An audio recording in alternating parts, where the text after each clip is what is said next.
Voilà, donc merci beaucoup d'être avec nous. Et on va commencer avec un tweet dont on va discuter ensemble. Il nous vient de Christine Kelly, la journaliste de CNews. Et donc pour elle, vous le voyez, les Français lisent surtout des livres d'extrême droite.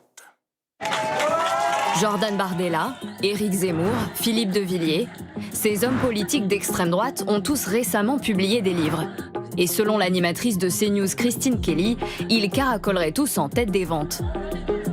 Alors les personnalités d'extrême droite dominent-elles vraiment les classements des ventes de livres ?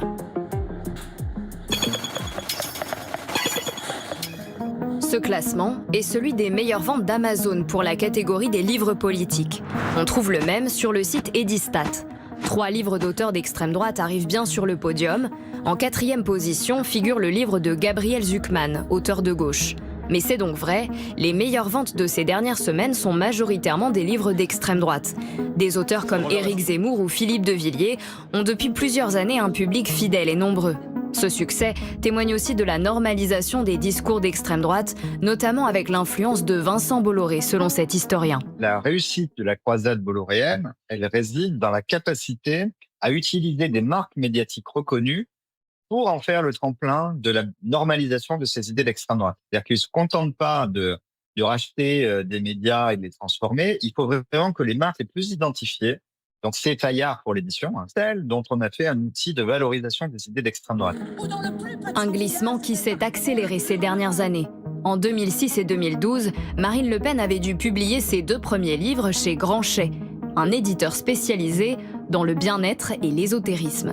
Aujourd'hui, les auteurs d'extrême droite publiés chez Fayard ont droit à des places de choix dans les boutiques relais, qui appartiennent aussi à Vincent Bolloré, et à des campagnes de promotion massives dans les médias du milliardaire. Ce matin, vous nous parlez du dernier livre d'Éric Zemmour, La messe n'est pas dite. En 2050, le peuple historique français sera minoritaire. Parce que en fait, il y a un sujet évidemment majeur, c'est le sujet du marketing qui accompagne la publication d'un livre. Aujourd'hui, on a le sentiment que ce qui a été réussi dans cette vaste famille d'extrême droite et de droite extrême, clairement avec comme tête de pont Vincent Bolloré.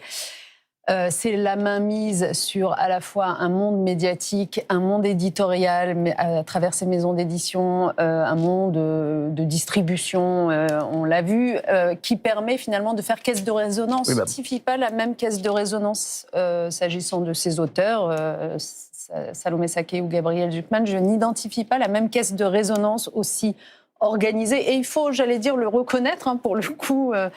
Aux personnalités dont on parle, Vincent Bolloré et d'autres à ses côtés, ils ont réussi à mettre en place une espèce de système totalement intégré dans lequel ce sont toujours les mêmes qu'on va entendre sur les antennes, sur les ondes, dont on va survaloriser, surmarketer le moindre livre, quel que soit son intérêt. J'avoue avoir quelques doutes, mais bon. Et qu'on va mettre en plus, pour lequel on va mettre un plan de distribution extrêmement efficace.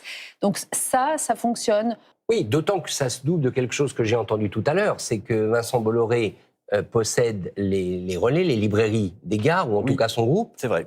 Et par conséquent, ça s'accompagne d'un tri dans ce qui est mis en valeur dans ces librairies. Et à mon avis, c'est presque là le plus important. Vous savez, par exemple, à Genève, il y a une grande librairie qui est présente dans la gare, et je peux vous promettre qu'il y a tous les titres. Et semble-t-il, ce n'est pas le cas en France.